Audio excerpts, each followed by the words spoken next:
Legal. Cara, é muito legal participar aqui do grupo, a gente contribuir e bater um papo sobre coisas que a gente gosta, e hoje a gente vai unir duas coisas interessantes, né? Coisa que acho que todo mundo da área de computação ou dados gosta, que é inteligência artificial e jogos, né?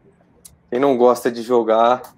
E aí, esses dois que estão aqui hoje, o José e o Arnaldo, constroem os nossos jogos? Será que é isso, né? Ou traz essa...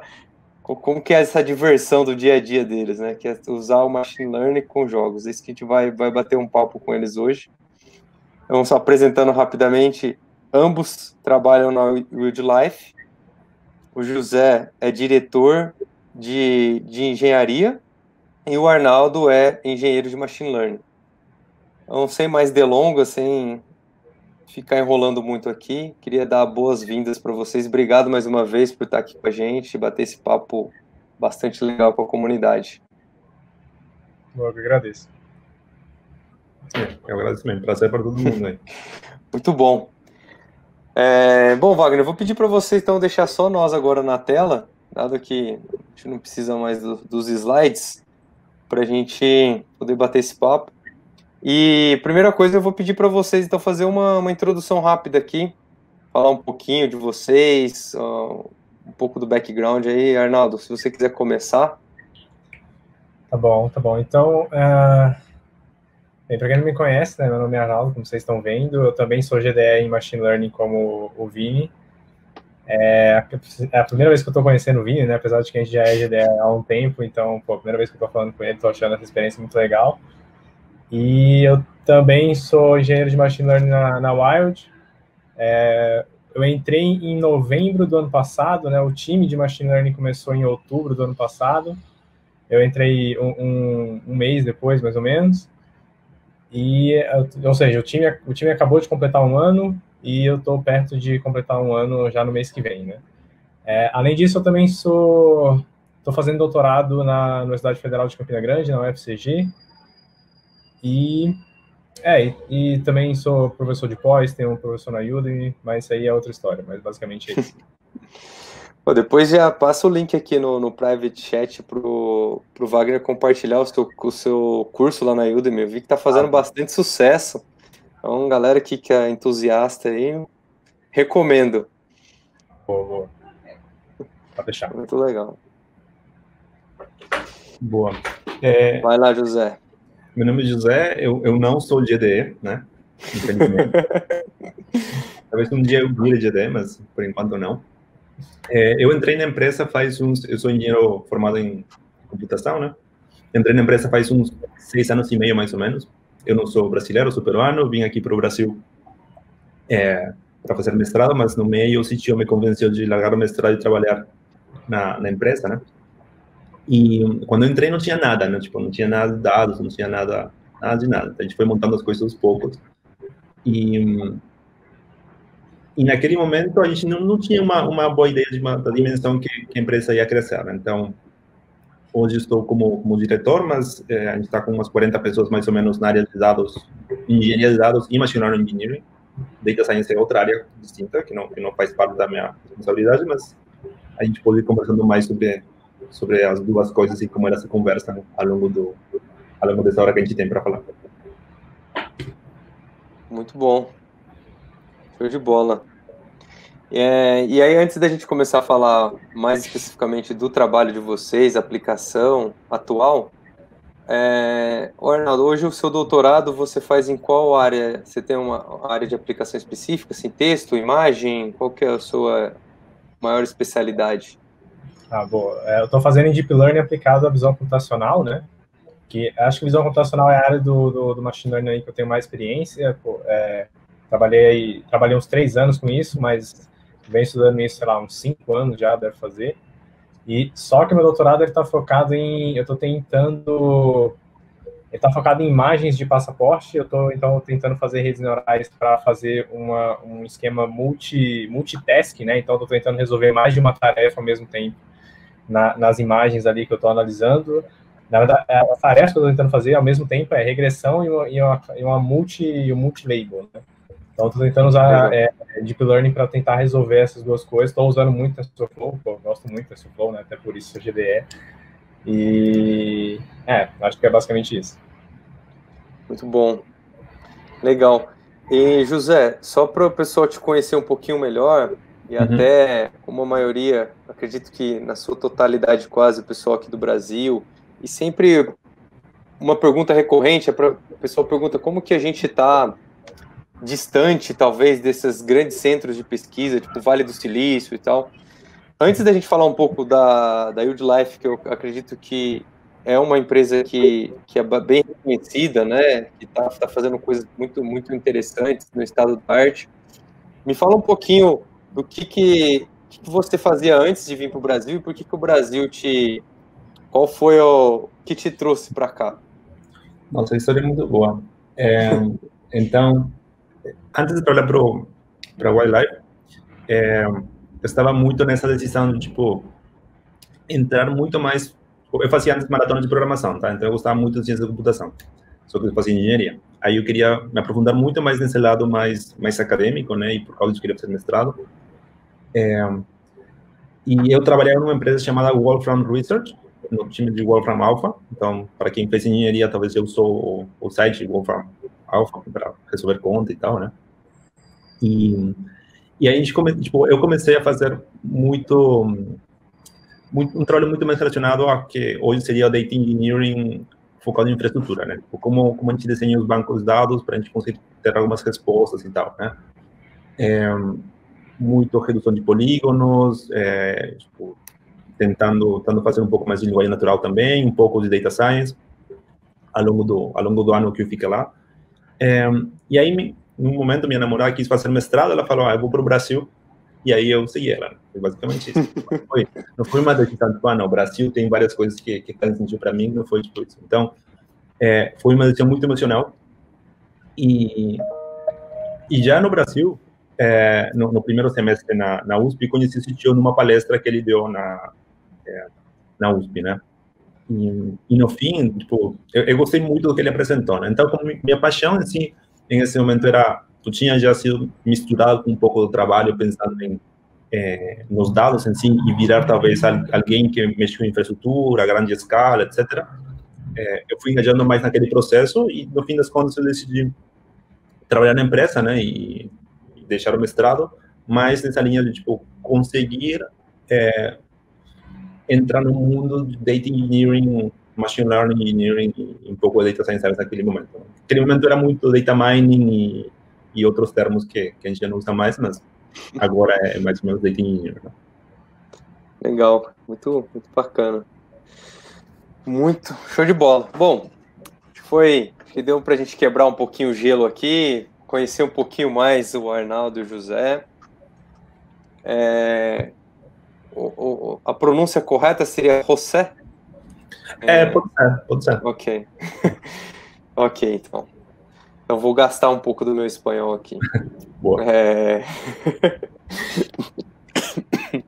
Beleza. Muito legal. Bom, vamos agora falar um pouco mais da parte técnica, né? Queria agora explorar um pouquinho com vocês um pouco da experiência, um pouco do que vocês têm usado, um pouco do que vocês acreditam no geral que estão montando em áreas, né? E talvez a primeira pergunta, e vocês fiquem à vontade de responder ou colocar os pontos, como as empresas estão evoluindo agora, eu acredito, apesar do Data Science, igual você mesmo, o José comentou, né? Ele já está há 7 anos na empresa, mas veio construindo aos seus poucos. Não tinha nada, né? Como a gente costuma falar, era tudo mato, e agora já tem aí um time bastante robusto, e isso vem acontecendo com várias empresas de vários ramos, né? Em vários setores do mercado. Mas ainda a gente percebe que, ainda assim, as empresas estão aprendendo como lidar. E um dos pontos que bastante se discute são alguns papéis. Né? Então, o Arnaldo aqui como engenheiro de Machine Learning, então a gente fala muito do engenheiro de Machine Learning, do cientista de dados, do engenheiro de dados, do analista de dados. Hoje, para vocês, ou como que vocês enxergam isso? Assim, como que são esses papéis? Quais são as responsabilidades de cada um? Hoje, como que vocês estão divididos? Como que vocês enxergam? Pô, você quer falar, José? Ou eu posso falar? Eu respondo e você complementa a sua visão do dia a dia, o que você acha? Tá bom. E aqui, hoje você pode contrariar o chefe, hein? Hoje tá liberado. Oi, mas também... Se você acha que não é legal para você, a gente pode ir mudando, né? A gente vai... É bom feedback para mim, né? Acho que mas assim, a gente está pensando hoje em qual que é o desafio em si, né? O desafio em si é que a gente tem dois lados, né? Atender o business, né? Mas do lado técnico, a gente tem muitos dados, né? A gente tem um data lake que está perto dos 3 petabytes, né? Por dia, a gente recebe 10 terabytes de dados novos, né? Em eventos que o usuário manda, tipo, as pessoas mandam, são de 3 bilhões de eventos por dia, né? Então, o volume da gente cria um desafio e isso faz a gente ter alguns papéis a mais. Então, se preocupar, por exemplo, com infraestrutura, onde que o processamento vai rodar, qual que é o tipo de máquina, qual o tipo de tecnologia que a gente vai usar para isso, enfim. Então, a gente começou usando, lá atrás, 2014, Hadoop, né? E a função, fazendo o link com sua pergunta, né? A função do Data Scientist era fazer as duas coisas, né? Processar o dado, transformar ele, deixar ele pronto para ele consumir, né? O dado para fazer alguma análise, né? Tipo, algum modelo, etc., né? Analisar algum A/B test. Então, a gente faz A/B test desde 2014 já. E eu falo ele porque ele era só uma pessoa, né? Era eu, né? E aí a gente foi evoluindo mais e a gente começou a perceber, né? Não, tipo, essa responsabilidade de transformar os dados é de um data engineering, né? E fazer análise, talvez data science, mas analista também, né? E a gente foi começando a separar os papéis, né? E até hoje a gente não tem um time de data analyst, né? Então muita coisa que a gente faz é feita pelos próprios data scientists com a ajuda do data engineering, né? Então a gente tem esse complemento que funciona bastante bem, funcionou bastante bem até agora, mas eu sinto que a gente está começando a criar novos papéis, né? E o data scientist, por muito tempo também, ele conseguiu implementar todos os modelos que a gente foi colocando em produção, né? E a partir de 2017, quando a gente começa a fazer muita mais distribuição dos produtos através de campanhas de marketing no YouTube, no Google, no Facebook, em outros jogos e tal, a gente começa a ter um problema de como que a gente tem os modelos rodando todo dia e como temos dados todo dia, tipo, para imputar inteligência naquelas campanhas que a gente está criando de marketing, né? Então, naquele momento, a gente precisou pensar muito mais em robustez, né? Em como deixar os dados mais robustos e os modelos mais robustos. E aí onde entra um pouco do perfil do Machine Learning Engineering, né? Pensando em como que a gente tem modelos em produção que rodam todo dia e que a gente entende também se o modelo está deprecando ou não e os dados não funcionam mais, está fazendo drift, etc. E aí começa a entrar esse conceito de MLOps, né? E eu sinto que a responsabilidade do Machine Learning Engineering vai muito nessa linha, né? Ser o suporte do Data Science para conseguir não só refaturar o que ele faz, né? Que acho que é uma pequena parte, mas também ser parte da construção do zero, né? Do modelo, né? Então, como que a gente construi um modelo robusto com técnicas que vão escalar para nosso caso de uso que são terabytes de dados, petabytes de dados, né? Então, como que a gente treina o modelo? Como que a gente garante que os inputs que chegam na hora de fazer predicto no modelo versus o treinamento, que são iguais, né? Então, como que a gente garante essas regras, né? Então, o papel do Machine Learning vai por aí, do Data Science vai muito na linha de fato, pensar em o framing do problema, né? Como que a gente vai resolver o problema e como que a gente atende o business, né? E o Data Engineering suporta os dois, né? Em termos de ferramentas para serem mais produtivos, né? Como que a gente vai processar os dados? Onde que a gente armazena eles? Qual que vai ser o esquema? Se vai ser em Parquet, Orc, etc., né? Então, como que a gente vai armazenar os dados, né? E que seja rápido consumir, seja rápido escrever e que as pessoas também consigam ter autonomia para ter seus próprios datasets, né? Então, a organização que a gente tem hoje é muito, pelo menos que eu sou responsável, tem três dimensões, né? Data Analytics, pensado a dados analíticos para reports, para BI. Mesmo a gente não tem um time de BI, né? Tem outro lado que é Data Engineering, pensando muito nas ferramentas que a gente vai ter para acelerar o trabalho de outras pessoas e dar mais autonomia para processar os dados. E tem Machine Learning Engineering, né, que é basicamente o time que vai garantir a robustez do modelo em si, junto com os Data Scientists, né. E a gente está pensando agora, no longo prazo, ter uma organização centralizada de Machine Learning, onde a gente cria uma plataforma, né, e acho que a gente pode discutir dela depois. E em termos de tecnologia, a gente segue muita coisa que o mercado está fazendo hoje. Então, por exemplo, Kubeflow é uma coisa que a gente quer usar, uma coisa que a gente está testando. MLflow é uma coisa que a gente tem. Databricks a gente consome de forma bem intensa. E o papel do Data Science aí é justamente tipo, ele sentir que tem uma rede de apoio, né? Em termos de infraestrutura, tecnologia e pessoas para conseguir discutir algumas ideias que eles têm e engenharia conseguir fazer os sonhos deles realidade, né? Então, engenharia em termos de dados, em termos de machine learning, né? E aí eu gostaria um pouco isso é um frame mais alto nível, né? E gostaria um pouco do Arnaldo para ele complementar como que o dia a dia em si, como que eles se organizam, como que eles trabalham, né? Boa. Tá, então, só para complementar o que já está falando, tipo, o Machine Learning na Wild existe muito tempo antes do time, né? Eu falei que o time começou mais ou menos em outubro do ano passado, então a gente está fazendo um ano agora, mas a Wild já fazia Machine Learning há muito tempo atrás, né? E o time de Data fazia muito com o time de Data Science, né? E o time de Data Science aqui eu acho incrível, assim. Eu lembro que, por exemplo, um dos projetos que o time de Data Science fazia, já ainda faz, né, até hoje, antes da gente entrar, sei lá, a gente tenta prever mais ou menos quantos caras vão gastar ao longo da vida dele no tempo de vida dele nos nossos jogos, né? Então o cara instalou o jogo hoje, quanto que ele vai gastar no tempo de vida desde o dia que ele instalou até ele desistir do jogo de alguma maneira, né? Uhum. No time de Data Science aqui, cara, eles conseguem prever com 3 dias de dados quantos que a gente vai ganhar em 2 anos, assim, nos próximos 2 anos. Na verdade, eles preveem para 3, mas a gente baixa para 2 só para aumentar um pouco a certeza e eles acertam muito, assim, é incrível. Se alguém falasse para mim, eu quero que você tente prever com Machine Learning quanto que a gente vai ganhar de receita nos próximos 2 anos baseado em 3 dias de dados dos jogos, eu ia dizer, cara, impossível. Até eu conhecer aqui o pessoal da Wide, né? Então, tipo, Data Science aqui na Wide, eu acho que a gente é top mundial fácil, assim. O time de Data Science é incrível. E como eu falei, a gente já fazia Machine Learning antes do time começar, né? E eu acho que o time de Machine Learning veio para ajudar não só no pipeline de Machine Learning, mas principalmente também nos pipelines de modelos, né? Que eu acho que é a expertise que o pessoal de Machine Learning tem em comparação com o pessoal de Data Science, né? Eu acho que o que separa bem assim um do outro é justamente os engenheiros de machine learning, ele tem bastante expertise nisso. Então, ao meu ver, o pipeline ele vai continuar sendo compartilhado, né? Todo o pipeline de machine learning. Talvez os engenheiros de machine learning a gente ajude bastante nesse pipeline do modelo que está dentro do pipeline de machine. Mas como o José falou, né?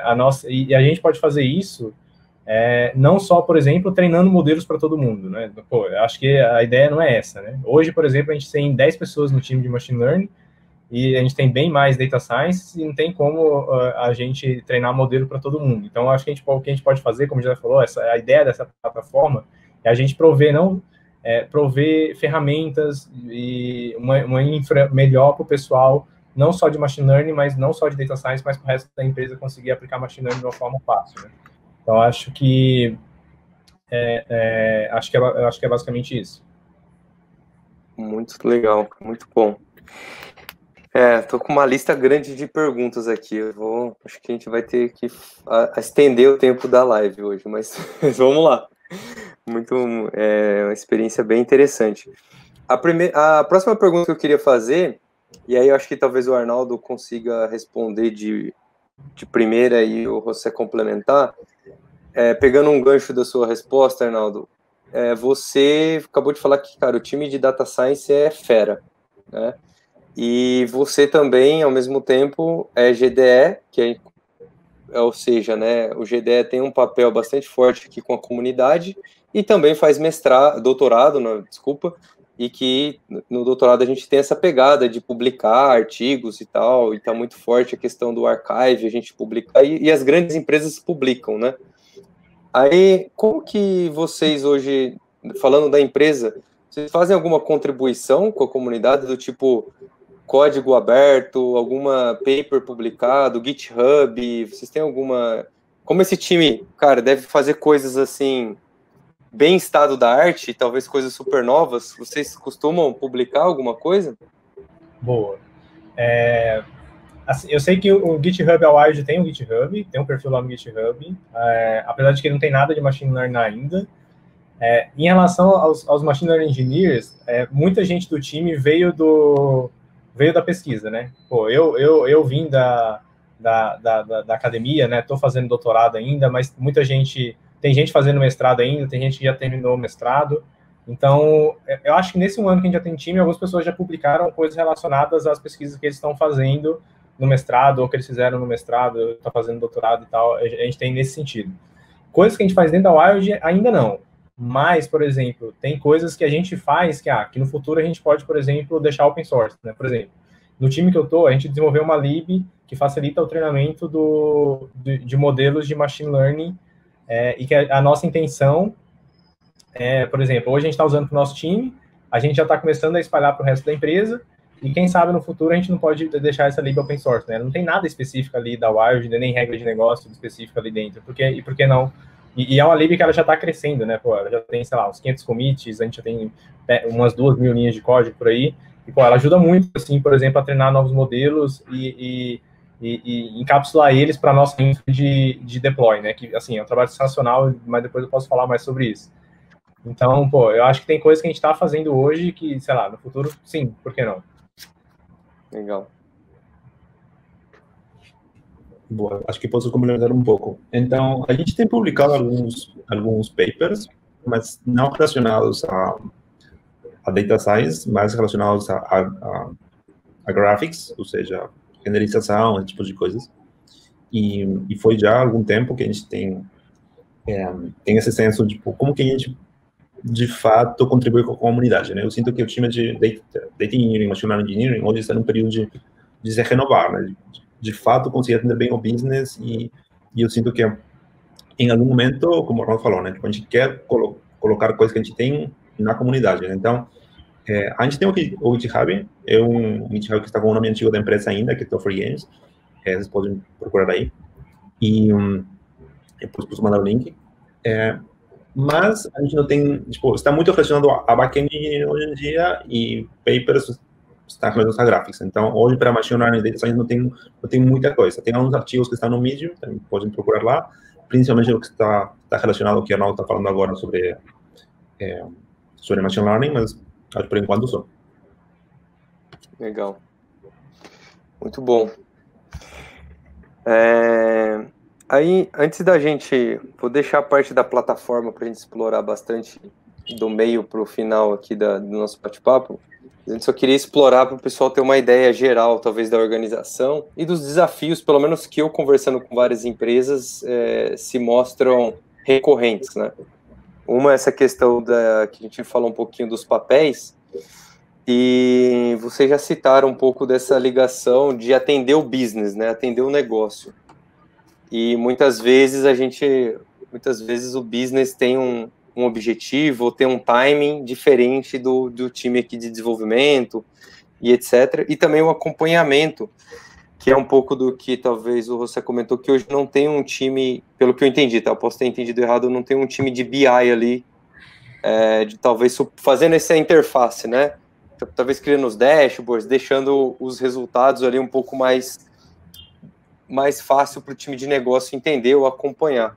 Hoje, como que vocês encaram, como que é essa interface aqui do time técnico com as demandas de negócio e essa troca? Tá, então, a gente não tem um time de BI, mas quem é responsável de criar aqueles gráficos e reports, enfim, para a pessoa de produto, é a própria pessoa do produto. Então, ela se encarga de fazer essa ponte entre a engenharia e o que ele precisa, né? O que a pessoa precisa. E aí, além daquela pessoa, a gente tem, por exemplo, os analistas que a gente tem relacionados ao business, muito do background também vem da engenharia, né? Então, se alguém quer criar um pipeline de dados e fazer um report ou programar em Python, R, etc., são essas mesmas pessoas que fazem, né? Então, hoje, tipo, quem faz a ponte com a engenharia são os caras de produto, né? E também, assim, os analistas de negócio. Né? Perfeito. Legal. José, quer complementar um pouco do dia a dia, como que é essa experiência ali com um time mais de produto, de negócio? Não, eu acho que o José já falou bem, assim, e acho que é isso. Legal. Boa. Muito bom. Beleza, bom, acho que eu pelo menos consegui entender um geral, até um pouco da história da empresa e um pouquinho da organização, né? Papéis, responsabilidades, o que tem hoje. E aí, então, antes da gente falar mais da plataforma em si e entrar no mundo de como que vocês estão aplicando o mesmo Machine Learning, se vocês quiserem complementar alguma coisa da história, do time, enfim, fiquem à vontade, senão a gente pode começar a entrar mais na plataforma. Vocês querem falar um pouquinho, talvez até do próprio produto que hoje tem, porque quando a gente falar do Machine Learning, como que o pessoal que está nos ouvindo vai linkar o Machine Learning com o produto, se vocês quiserem falar um pouquinho. Tá, acho que posso dar um pouco de contexto sobre o business em si, né? Então, como que a gente tem os jogos, sim, onde a gente faz, acho que alguém perguntou se tem melhorias nos jogos, né? Se a gente usa Data Science para resolver aquele problema. A resposta é sim, né? Então, é um time diferente que faz isso, né? Um time de Data Science que faz isso. E aí a gente também, como Data Engineering, ajuda aquele time a conseguir ter os insights que eles precisam para fazer o jogo melhor, em termos de, tipo, a pessoa que está jogando entender quais são as coisas que o produto está tentando entregar para elas. Né? Então, se tem alguma feature nova, tipo, a ideia é que a gente tenha métricas para conseguir medir isso, né? E fazer aí também se precisar. Então, tem esse lado. Agora, tem outro lado que é como que a gente... tudo que está ao redor do jogo, né? Tá pensando em... que não é exatamente tipo jogar, né? Que não é gameplay, né? Então, por exemplo, as ofertas que a gente mostra dentro do jogo, né? Como que a gente faz marketing do jogo dentro das redes sociais ou dentro de um espaço de publicidade específico, né? E aí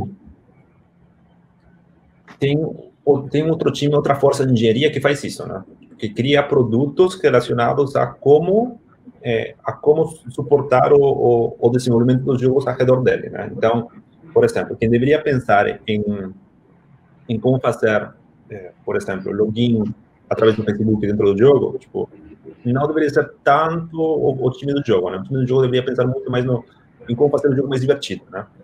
Então, a gente pega um pouco desse exemplo para, por exemplo, quem deveria ficar pensando em como fazer as melhores ofertas para o jogo? Não deveria ser um time de produto, né?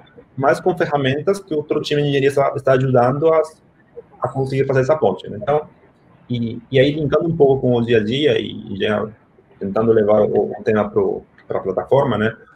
Acho que a Amado pode comentar aqui qual que é o papel dele, como funciona o time e falar também do tipo quais são as peças que ele está construindo, né? Que em teoria são o primeiro passo para a gente chegar, né, naquela plataforma. Legal. Boa. Falando um pouquinho antes de responder essa pergunta do José, né? Falando só um pouquinho sobre o time, a gente começou um ano atrás, a gente está agora com...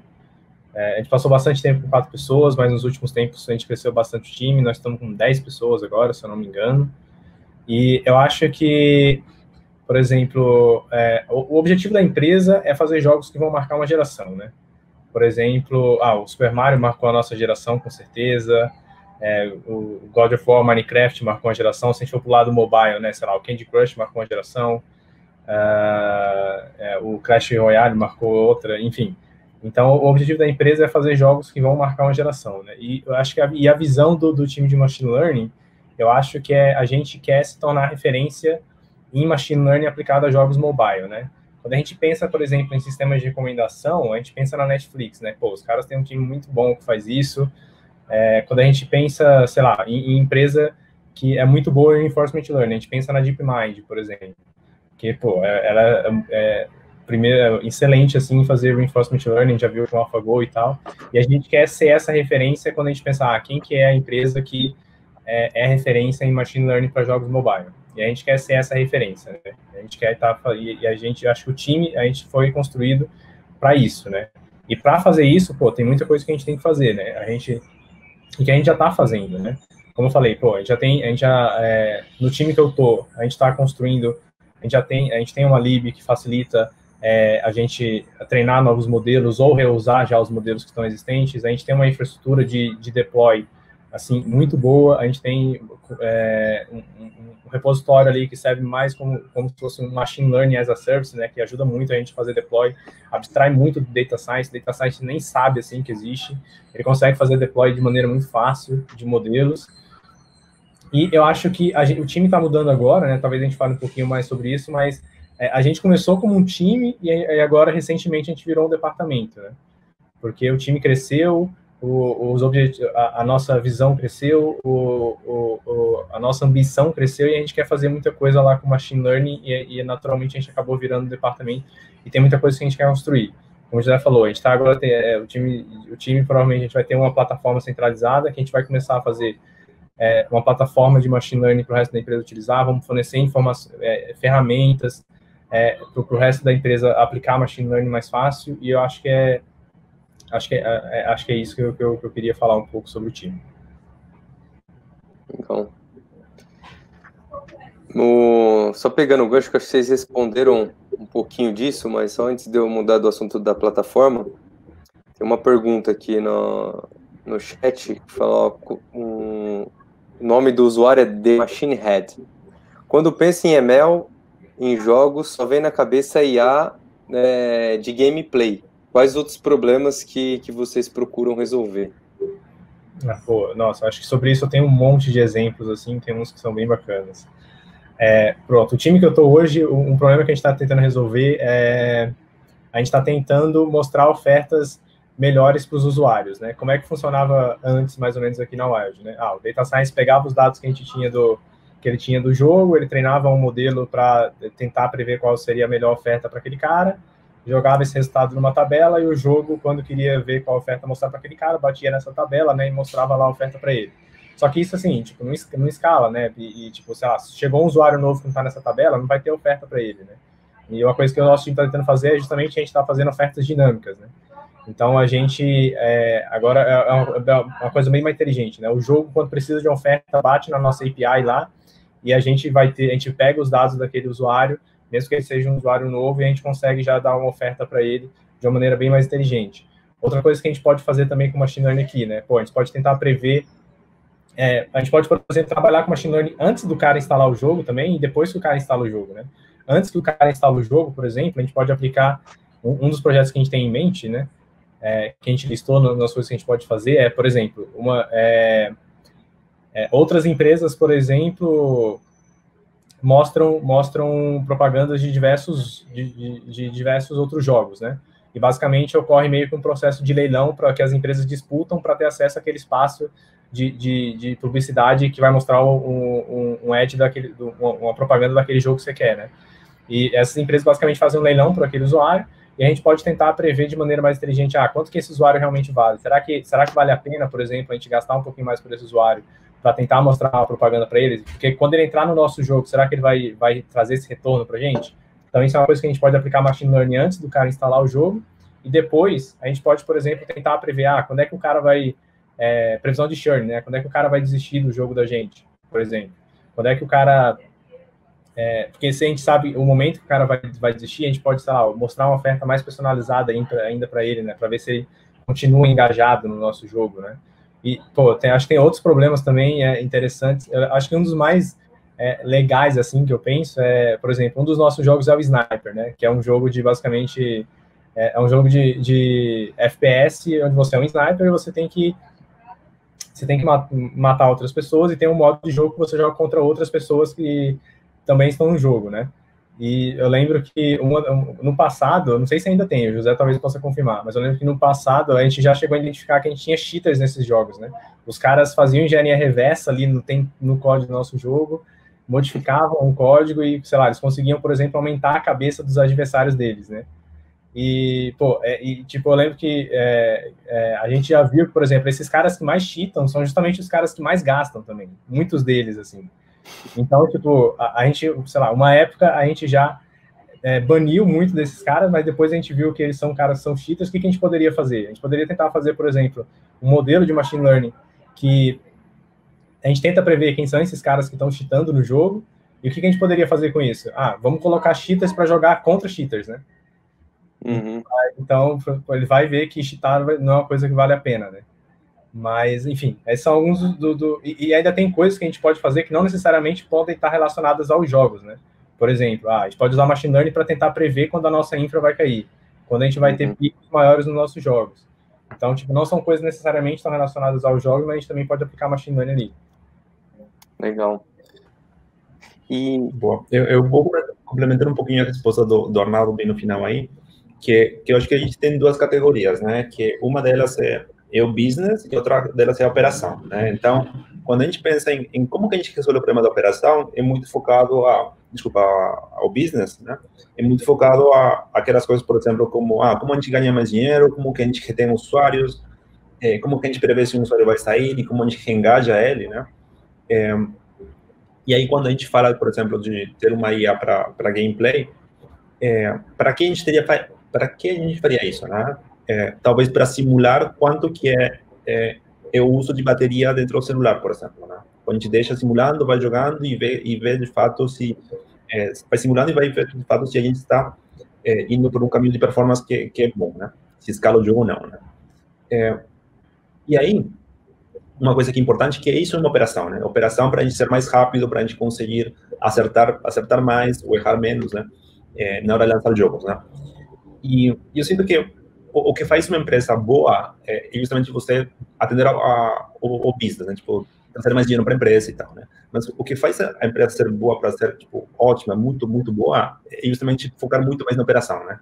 Então, a gente tem artistas dentro da empresa. E como que a gente faz, por exemplo, para ajudar os artistas a fazerem as animações de forma muito mais rápida? Como que a gente sugere, por exemplo, qual animação pode ser usada, ou autocompleta animações, para a gente conseguir andar mais rápido? Como que a gente faz para detectar se a infra vai cair ou não, né? Se tem alguma anomalia, etc. Como que a gente faz para ter modelos que ajudem a minimizar o overhead de rede para otimizar as partidas multiplayer, né? Para que seja mais rápido e usar menos banda, né? Então, eu sinto que essa parte da operação, com ferramentas para as pessoas que estão dentro da empresa, né? É uma coisa que a gente não está fazendo por enquanto, mas faz parte da visão, né? Faz parte de onde a gente quer chegar, né? A gente não precisa de tecnologia, né? Então, a gente quer chegar no ponto de, tipo, ter dados sobre toda a nossa infraestrutura, toda a nossa render farm, e conseguir otimizar os vídeos que a gente faz também para marketing, né? Então, como que a gente faz, tipo, aumenta a inteligência dentro da empresa para a própria empresa, né? Então, eu acho que a gente só consegue fazer isso se a gente atender o business muito bem, né? Se a gente focar muito em conversão, clique, compra, retenção, etc.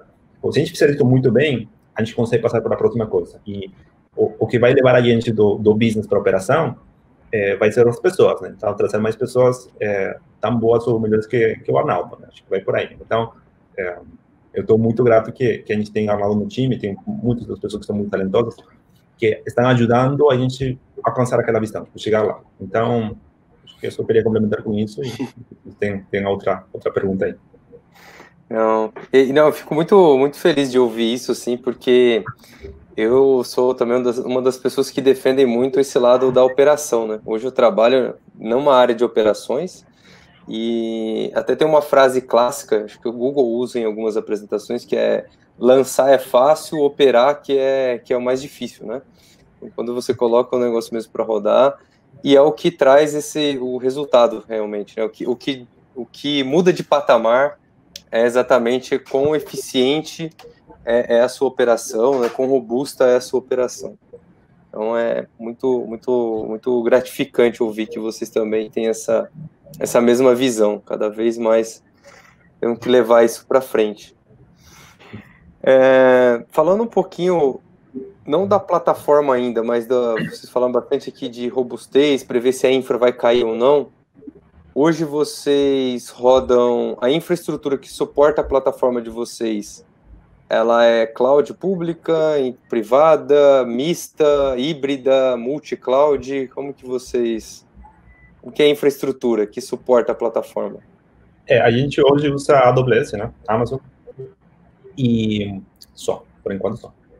Então, 100% em cloud pública, 100% em cloud pública. Tem alguns serviços são críticos que a gente usa multi-cloud justamente para a gente proteger alguma queda da cloud, mas fora os que sejam mais críticos, não. Só usamos. Legal. Boa. Bom, vamos falar então agora da plataforma em si, né? Vamos falar da plataforma de Machine Learning e de algumas criticidades que a gente vê.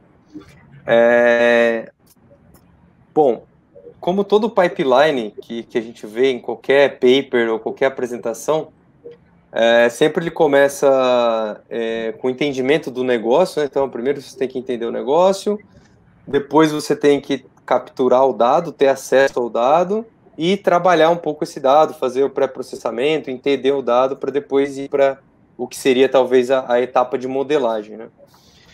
Vocês falaram um pouco já no começo da quantidade de dados que vocês já têm e a quantidade diária de dados que vocês processam, mas pensando nessa primeira etapa, vamos dizer assim, de aquisição, pré-processamento, transformação do dado, hoje, fala um pouquinho como que é essa etapa do pipeline, das ferramentas que vocês usam, os maiores desafios. Boa, tá.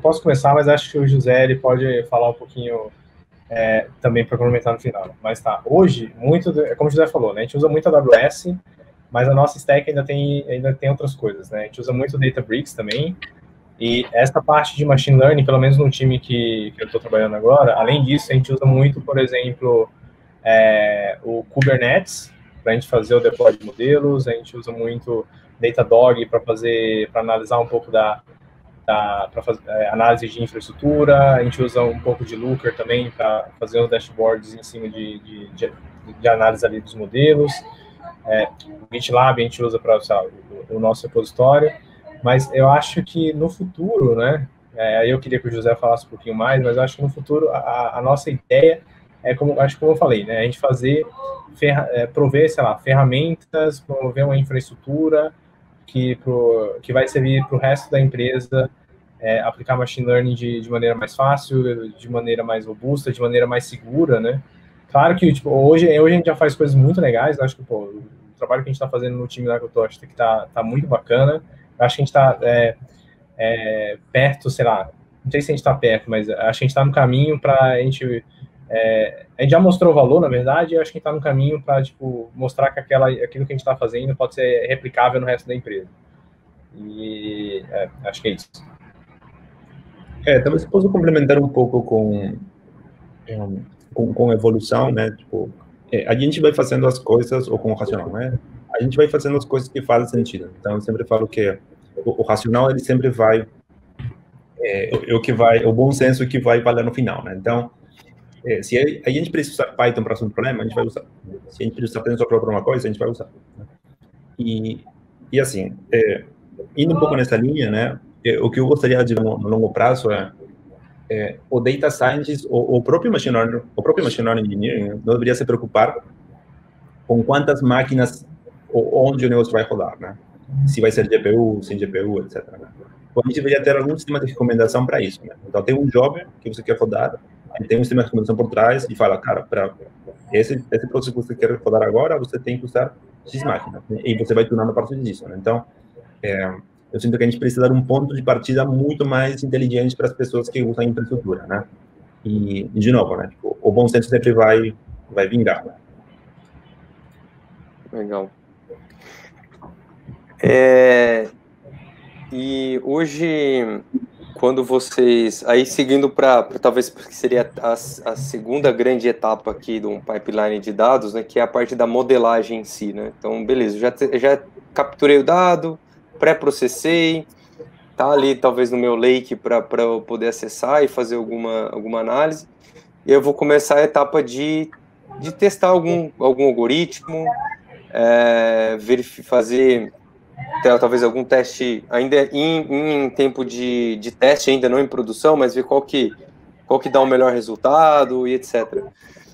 Hoje vocês usam alguma, como você falou, acho que usa o TensorFlow, mas como vocês estão em mobile também, usa bastante o TensorFlow Lite, e me fala um pouquinho dos modelos hoje que vocês dão preferência de modelos, talvez que eu diria pré-criados, se vocês constroem 100% do código. E a última pergunta, para complementar, se vocês já tiveram alguma experiência, o que vocês acham do AutoML, que está crescendo bastante? Bom, tá bom.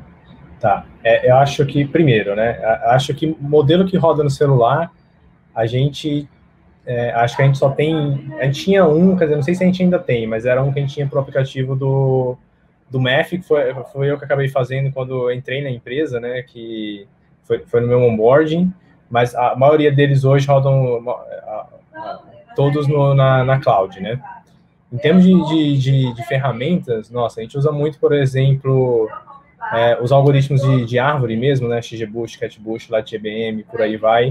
O TensorFlow, tem alguns, parece que já tem alguns times que usam, mas o time que eu ainda estou usando ainda não, mas eu estou querendo muito trazer o TensorFlow, porque, nossa, sou apaixonado, né, pelo TensorFlow, estou querendo muito, pelo menos esse tri, treinar pelo menos um modelo lá para o squad que eu estou com o TensorFlow. E outras coisas também que a gente pensa, que eu quero usar, o AutoML a gente não usa hoje ainda, mas a gente usa as coisas parecidas, né? Por exemplo, a gente usa hoje o HyperOpt, que é uma ferramenta que ela também faz essa busca de hiperparâmetros para modelos que a gente está treinando, e, assim, é uma ferramenta que eu gosto bastante. E uma coisa que a gente está tentando fazer agora no time, no squad que eu estou, a gente está tentando aplicar o Reinforcement Learning para fazer justamente essas ofertas recomendadas, né? Essas ofertas dinâmicas para as pessoas. Então, a gente quer agora, porque uma das coisas que a gente sofre muito aqui é os modelos que a gente treina, quando a gente coloca em produção, eles ficam sensacionais, assim, a gente consegue um uplift ali, um aumento da receita em relação ao modelo que já tinha de uns 10%, mas já chegou a uns 30%, mas a gente sofre muito com drift ainda, né? Então, sei lá, depois de algumas semanas, o nosso modelo começa a cair a performance e começa a ficar igual o modelo que tinha antigamente no jogo. E a gente sofre muito com isso ainda, então a gente está querendo mudar, por exemplo, uma abordagem mais inteligente com o Reinforcement Learning, que a gente acha que a gente vai conseguir melhores resultados. Esse problema talvez também vai diminuir bastante, porque o nosso modelo vai, como no Reinforcement tem aquele conceito de exploration, exploitation, né? Então acho que o nosso modelo ele vai diminuir esse drift. E acho que é isso. Eu vou querer explorar um pouquinho mais essa parte do drifting, mas na última etapa do pipeline, quando a gente falar de monitoramento. Mas o José quer complementar alguma coisa? Não, acho que o Orlando respondeu super bem aí. Porque ele tem muito mais conteúdo do que eu, né? Então, ainda bem, né? Muito bom. Hoje, depois da live, é o dia de pedir o aumento, hein? Mas, enfim. Uma brincadeira. Depois eu quero, quando a gente chegar na parte final do pipeline, que é a parte de monitoramento, eu quero voltar nessa parte do drift. Mas um ponto que eu queria que vocês comentassem, se é um problema e como que vocês trabalham, que é meio que seria meio que um intermediário ali entre o dado e começar a treinar o algoritmo, igual você comentou do Reinforcement Learning. Dependendo da aplicação, é necessário ter dado rotulado, né? E isso eu vejo que ainda algumas empresas que não conhecem muito do negócio machine learning, quando você fala, para esse problema eu tenho que ter dado rotulado, e muitos dados rotulados, e rotular dado não é uma tarefa tão simples. Como assim? Me falaram que Deep Learning aprende sozinho, né? E a gente sabe que não é bem assim. Hoje vocês têm alguma coisa que é necessário rotular dado, e se tem, como que vocês fazem isso? Tem um time para isso?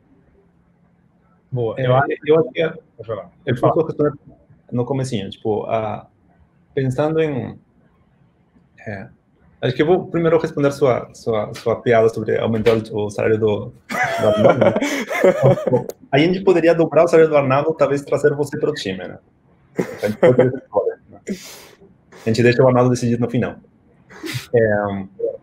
E aí, a segunda coisa é como que a gente trata o dado em si, né? E rotular o dado é muito difícil, e a gente tem um time que a gente chama de Data Governance para ajudar a gente a entender melhor o dado e ter mais governança acima dele, etc. Né? Então, Mas, porém, eu acho que isso não é suficiente, porque o que a gente precisa ter são ferramentas para as pessoas conseguirem interagir com o dado de forma simples, entenderem onde, tipo, se o dado tem qualidade, não tem, se está bom para ser usado, etc. Né? Então, e ser quebrado de alguma forma, né? E aí, eu sinto que hoje a dificuldade vem justamente da escala. A gente tem muito dado, né? Tipo, tem muito dado, e rotular o dado histórico é muito complicado, né? Então, eu acho que o Arnaldo já sofreu um pouco com isso, depende também de como você quer o dado, se você quiser ele no real time, ou se você quiser ele em batch, a complexidade muda completamente, né? Então, mas eu deixo o Arnaldo aí complementar um pouco a experiência dele também com isso. Boa. Eu acho que, bem, para os problemas que a gente está resolvendo hoje, os dados já estão rotulados, né? Porque a gente já pensa também em problemas que a gente consegue resolver com os dados que a gente tem hoje. Mas eu sei que um dos projetos que a gente tem vontade de fazer aqui também na Laje, que talvez a gente sofreria um pouco com isso, é um projeto que a gente está pensando um pouco sobre ele recentemente. A gente não começou a trabalhar em cima dele, mas é uma coisa que está no nosso pipe a gente começou a pensar um pouco sobre ele mais recentemente também. A gente faz, por exemplo, muita propaganda, né? Então, a gente faz vídeos de propaganda dos nossos jogos, né?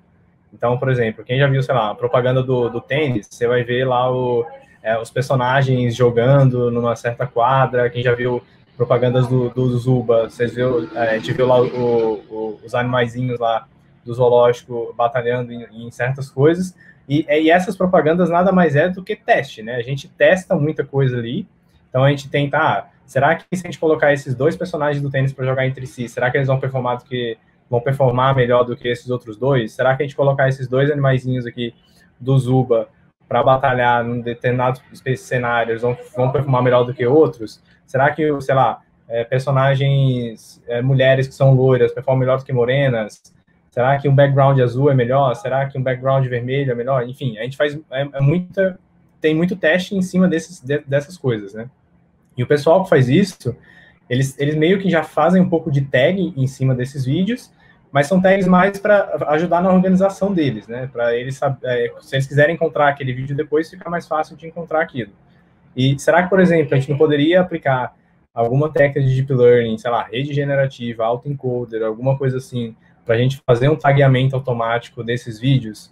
Ou será analisar esses vídeos de alguma forma e, sei lá, usar GANs para gerar vídeos novos para a gente? Então, elas vão aprender características interessantes ali dos vídeos e vão gerar vídeos que a gente acredita que já vão performar melhor. Então, por exemplo, esse é um exemplo de um problema que a gente tem, que não está tão rotulado quanto a gente gostaria, mas que a gente pode aplicar algumas técnicas mais avançadas para tentar resolver isso, né? Perfeito.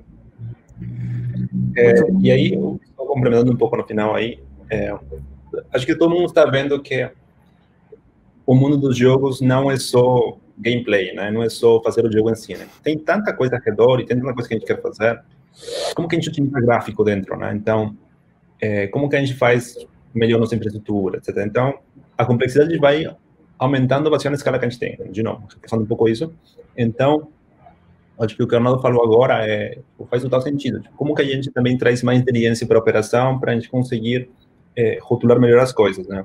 E nada, eu sinto que a gente está indo numa direção de trazer mais inteligência para a empresa como um todo, não só para o business, mas também para a operação, né? Então, eu sinto que a gente está indo para um bom caminho e que é isso.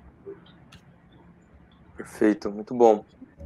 E indo agora para os dois últimos, no pipeline clássico, né? As duas últimas grandes etapas, e a gente já está quase 1 hora de live. Para mim, parece que faz 10 minutos, assim, o papo está muito, muito bom.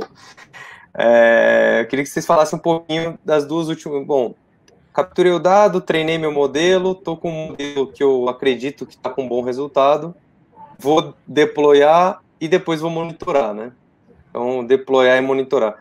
Eu acho que o deploy, ele ainda é algo bastante discutido, mas que até 6 meses atrás ainda era um tabu bastante grande e teve muita discussão no mercado, na academia sobre isso. E hoje eu vejo muitas empresas que estão conseguindo deployar, principalmente apoiado com algumas ferramentas novas que vêm surgindo, mas o grande ponto atual é mesmo o monitoramento, né? Como que eu vejo se a performance está caindo, se está tendo algum bias, enfim, fazer um monitoramento geral e em tempo real. Então, se vocês puderem compartilhar um pouquinho dessa experiência, dos desafios que vocês têm nessas duas etapas principais aqui, deployar e monitorar os modelos, e talvez retreinar, né, fazer o continuous, não só o continuous deployment, mas o continuous training também desses modelos. Tá, boa. Eu acho que eu posso falar um pouquinho do que a gente está fazendo no time que eu tô. Eu acho que a solução de deploy que a gente fez, cara, tá incrível, assim. Uma das ferramentas que a gente usa muito para treinar os modelos, né, é o MLflow. Para quem não conhece, cara, é uma ferramenta incrível, assim, principalmente para você fazer tracking de modelos, log de experimentos, é muito boa. E basicamente o MLflow gera um run ID que a gente chama, né, para aquele experimento que você está fazendo e para aquele modelo ali que você está treinando naquele momento, né. E uma das coisas que a gente fez lá no deploy foi basicamente o cara dar somente esse run ID lá para a gente, e ele só precisa saber o run ID disso, e a gente tem todo um processo de CI/CD que, dado esse run ID, a gente consegue pegar o modelo, cria uma imagem Docker lá com esses requisitos instalados, já com esse modelo lá dentro, uma API Flask para já ter um endpoint para aquele modelo fazer a requisição. A gente já faz alguns testes em cima dele, deploya.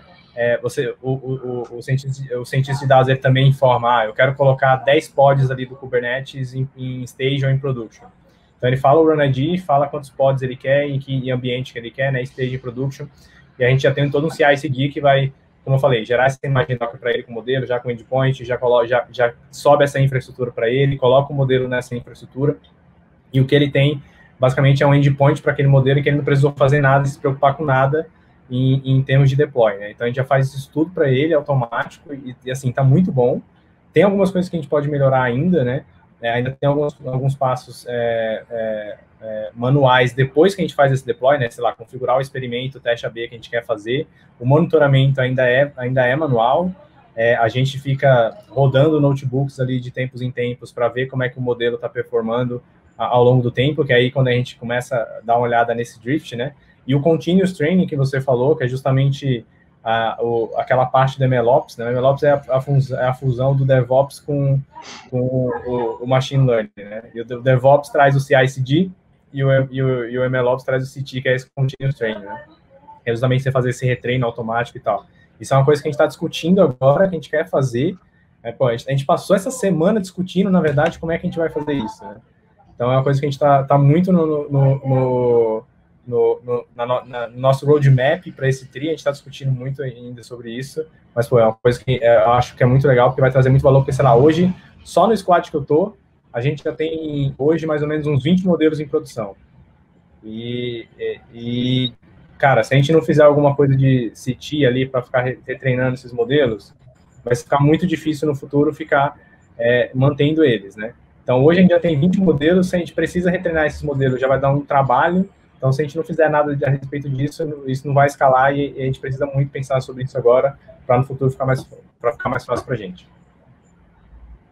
E complementando aí no final, eu sinto que a gente não vai ter uma solução padrão, né, que a gente consiga aplicar em todos os modelos que a gente tem, mas o que a gente quer é que as pessoas saibam quais são as peças, né? E aí eu mandei um link agora, né, com o framework do Google, que basicamente tipo, a gente quer seguir um padrão e ter um mesmo dicionário com as pessoas, a gente conseguir falar a mesma língua, né? Quando a gente fala de treinamento, quando a gente fala de monitoramento, por exemplo, não é monitoramento da API, né? É monitoramento do modelo em si, de como ele traz resultado, do input e do output do modelo, né? Então, a gente precisa cuidar muito mais os termos que a gente usa, como que a gente passa essas mensagens, quais são as peças que a gente quer construir. Isso está muito relacionado com a plataforma, mas não forçar os times a usarem uma solução padrão, né? A gente fazer uma trilha para eles, né, de como eles deveriam pensar em termos de modelo e garantir algumas ferramentas, né? Então, por exemplo, hoje a gente tem modelos da empresa que são feitos em Go. Então, o deles a gente faz em coisas em Python e a gente leva para Go. E você para pensar, não, mas seria muito melhor se você fizesse tudo em Python e você deploy esse modelo. Não, mas o modelo, nesse caso, tem que responder em 10 milissegundos, né? Para fazer esse leilão, né? Quem está falando no começo. Então, para responder em 10 milissegundos, a gente tem que fazer esse passe para Go. E tudo bem. Tipo, o que é importante aí é entender, bom, automatizar o máximo que a gente conseguir, mas também garantir que essa peça em Go está em linha com o framework inteiro, com a arquitetura inteira do que a gente espera com o machine learning dentro da empresa, né? Que o serving seja padrão, que como a gente faz deploy seja padrão e tal, né? Tudo que está em volta dele, né? Mas acho que é isso. Só mais um pontinho. Esse artigo que o José compartilhou, né, sobre o MLOps do Google, cara, eu acho ele muito bom, é sensacional, assim, e eu acho é meio que uma bíblia, assim, para quem está fazendo MLOps, com certeza. E eu acho que no time que eu tô, a gente ainda é nível 0, mas a gente está indo para nível 1, então a gente já tem muita coisa do nível 1, mas a gente ainda tem algumas coisas do nível 0, e eu acho que eu quero o mais rápido possível a gente chegar no nível 1 para depois a gente ir para o nível 2, e, cara, se quando chegar nesse nível vai ser sensacional. Assim. Estamos buscando aí, cada vez evoluir mais. Muito bom. Bom, galera, a gente já passou de 1 hora, eu vou agora trazer, tem 3 perguntas aqui do pessoal que está assistindo, e aí vocês respondem antes da gente encerrar, se vocês puderem. Uma delas é se vocês, em algum momento, já testou o Federated Learning. Boa, tá bom. Bem, só para explicar, né, quem não souber o que é Federated Learning, basicamente a gente tentar fazer treinamento de modelo multidistribuídos, é como se, por exemplo, a gente tivesse modelos rodando nos celulares das pessoas que instalam os nossos jogos, e esses modelos, sei lá, de alguma forma a gente sobe eles para a cloud e começa a fazer um modelo mais avançado, e esses modelos vão sendo distribuídos de volta. Hoje a gente não faz isso ainda, mas o iOS 14, né, vai trazer algumas boas mudanças aí para quem trabalha com esse setor mobile, né? Quem sabe no futuro, mas hoje ainda não é uma prioridade, e hoje, por enquanto, a gente não pensa nisso ainda. Boa. É uma coisa, se eu não me engano, se eu não estou enganado, foi lançado, o Google publicou sobre isso, foi em 2017, né? Como que ele fazia um pouco desse aprendizado. Então é algo bastante novo e com algumas aplicações específicas ainda. Mas com certeza, principalmente com o mundo mobile, é algo que tende a crescer bastante, pelo menos pelo que eu tenho acompanhado. Outra pergunta do Lucas. O que vocês utilizam para clusterização de jogadores entre grupos de diferentes perfis de comportamento? Nossa, bem, no squad que eu tô, a gente faz um pouco disso, de certa forma a gente faz um pouco disso. Assim, eu não posso entrar muito em detalhes, claro, do algoritmo que a gente utiliza, mas os nossos modelos, assim, são, hoje ainda são bastante baseados em ensembles, mas, como eu falei, a gente está querendo mudar para Reinforcement Learning. Legal. Boa. E a última vou deixar ela por último aqui, do Wellington, que é uma pergunta, acho que mais para talvez o Wellington seja um entusiasta ou queira migrar para a carreira de Data Science ou Machine Learning Engineer. Aí, Arnaldo, você pode falar um pouquinho? Ele pergunta se para aprender Machine Learning é necessário ter conhecimento de NumPy, Pandas e outras bibliotecas. Cara, diria muito que sim. Nossa, eu acho que não tem como fugir disso, porque muitos dos tutoriais aí, dos cursos, tanto tutoriais quanto livros, quanto cursos que você procurar na internet sobre Machine Learning e Data Science, né, você vai encontrar o pessoal usando essas libs, né, não só o NumPy, Pandas, como também, sei lá, o Matplotlib, Seaborn, Scikit-learn, TensorFlow, PyTorch, enfim, vão ter muito dessas libs aí também, com certeza. Perfeito, eu acredito que essas libs são as mais padrões, né? Para qualquer experimento, qualquer teste, a gente acaba abusando dessas que você citou. Muito bom. Bom, Arnaldo, Wagner, José, muito bom papo, gostei bastante. Muito boa essa troca aqui, acho que eu aprendi bastante também com vocês, foi um papo bastante alto nível e foi legal conhecer um pouquinho do que vocês estão fazendo, como estão fazendo, se organizando. Eu queria mais uma vez agradecer pelo papo. Vamos ver se a gente marca outras, talvez, não sei, alguns hands-ons aqui, trazer algo mais técnico pro pessoal de TensorFlow. Mas Mas eu queria deixar aberto para vocês, quiserem complementar alguma coisa, falar as últimas palavras aqui para a gente encerrar. Bom, eu queria primeiramente agradecer o convite de vocês. Para mim é um prazer falar sobre machine learning, deep learning, gosto muito, assim. Falar também sobre as coisas que eu estou fazendo na empresa, eu também acho muito legal, porque a gente está fazendo um trabalho muito bom. E eu gosto muito do que a gente está fazendo lá, eu gosto muito da visão que a gente tem, tanto do que a gente faz hoje, quanto do futuro. Também foi um prazer conhecer o Vini, né, pela primeira vez. A primeira vez que eu tô, desde quando ele virou GDE, acho que é a primeira vez que a gente se conhece face to face, né, como ele falou. Espero no futuro, cara, sei lá, fazer talks ou fazer hands-on aí, como você falou, no TensorFlow Group, preferencialmente em loco, né, pessoalmente lá pra galera toda, pessoalmente, assim, porque, pô, muita saudade de fazer isso. Acho que é isso. Eu agradeço o convite e espero ter outras oportunidades aí também. Boa. Eu agradeço muito também. Assim, para mim, essa é a primeira vez que estou falando em uma live ou alguma palestra. Então, é muito estranho para mim, mas acho que a última coisa para mim é, assim, Arnaldo parece gostar muito do Vini, então, se ele quiser convencer ele trabalhar junto com a gente, então vamos torcer para ver se a próxima live é com Arnaldo e o Vini juntos na Wildlife, né? Então, vamos ver esse próximo capítulo. Boa. E da mesma forma, tá todo mundo convidado. Então, a gente está falando o assunto devagar, olha aí. Muito bem. Então, nesse último trimestre do ano, a gente está focando muito mais na robustez e, tipo, a gente contratou muita gente durante esse período de quarentena, né? A gente cresceu muito e tal, né? Então, a gente está num respiro, mas ano que vem a gente vai abrir muitas vagas para machine learning, principalmente pensando muito em essa organização centralizada e aquela plataforma. Então, as pessoas que estiverem, assim, afim tanto de participar muito mais do lado do business ou da plataforma, vai ter espaço para todo mundo. Então, a gente está crescendo muito, a gente tem muito recurso para crescer mais ainda e todos bem-vindos. Boa. Mais uma vez aí, só reforçando aí, agradecendo.